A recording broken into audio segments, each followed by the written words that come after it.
سلامونه ملګرو، خدای دې وکړي چې ټول به روغ او جوړ یاست. زه بریالی احساس یم. پر دا ویډیو کې تاسو ته هغه طریقه درښایم چې په مرسته به یې تاسو وکولی سئ هر نوی کتاب خپل د موبایل ګالرۍ ته ډاونلوډ کړئ، او د دې ترڅنګ که چیرې تاسې یاد ډاونلوډ شوي کتابونه د دوهم ځل لپاره اپلوډ کړئ، وبه کولی سئ یو لړ عاید هم ترې ترلاسه کړئ. طریقه درښایم، خو له هغې څخه وړاندې تاسو دې ویډیو ته لایک ورکړئ او که په چینل کې نوي یاستئ چینل درسره سبسکرایب کړئ. راځو د موبایل سکرین ته او دا طریقه تاسو سره سټیپ بای سټیپ شریکوو. دې دپاره تاسې راشئ پر خپل موبایل کې یو براوزر را خلاص کړئ، په پورته سرچ برخه کې د کتابتون کلمه ولیکئ او بیا په سرچ اپشن باندې کلیک واخلئ. دا ډول یو صفحه ستاسو مخ ته راځي. دلته تاسو لومړنی ویب سایټ انتخاب کړئ، کتابتون.com. تاسې راسئ پر همدې اپشن باندې کلیک واخلئ. دلته تاسو سره یوه بله صفحه راخلاصیږي، په پورته 3 ډاټ باندې کلیک واخلئ. د کلیک کولو وروسته په ساین اپ اپشن باندې کلیک واخلئ.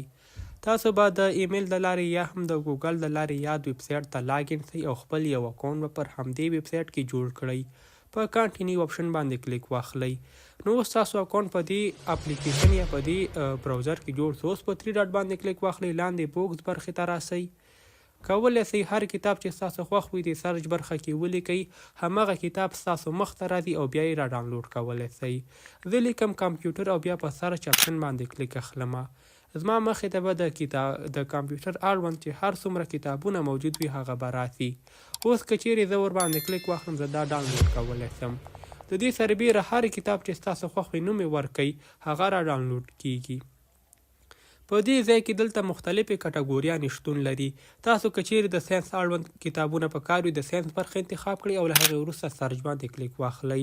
اوس که چیرې تاسې اکاونټ ته راسئ، کولی سئ دلته خپل کتاب هم اپلوډ کړئ. هغه کتاب چې تاسو سره مخکې موجود وي کولی سئ همدې ویب سایټ کې په خپل نوم باندې اپلوډ کړئ. څوک چې ګوري هغه به ستاسو کتاب ترلاسه کوي. ګرانو ملګرو، ځینې داسې کتابونه موجود دي چې هغه په دې ویب سایټ کې نه پیدا کیږي. د هغې ترلاسه کولو دپاره تاسې راسئ، همدا براوزر را خلاص کړئ، په پورته سرچ برخه کې د کتاب نوم ولیکئ او بیا په سرچ اپشن باندې کلیک واخلئ. نو ستاسې مخې ته به یاد کتاب راشي، بیا یې کولی سئ را ډاونلوډ کړئ. او که چیرې بیا هم تاسې ترلاسه نه کړو، د هغې د ترلاسه کولو بیا تر ټولو غوره و اسانه لار ټلګرام ده. ټلګرام کې مختلف چینلونه موجود دي چې خلک پکې هره ورځ نوي کتابونه خپروي. که چیرې تاسې غوښتنه وکړئ، زه به تاسو ته د ټلګرام د 10 غوره چینلونو لینک کامنټ د لارې شریک کړم. په کامنټ کې غوښتنه وکړئ، انشاءالله زه درته ریپلی کوم. او که چیرې غواړئ د مکتب ټول کتابونو ته لاسرسی ولرئ، هغې دپاره راسئ په خپل موبایل کې پلی سټور یا هم اپ سټور ته. په پورته لټون برخه کې د افغان لایبرري نوم سرچ کړئ، نو دغه اپلیکیشن خپل موبایل سره را ډاونلوډ کړئ.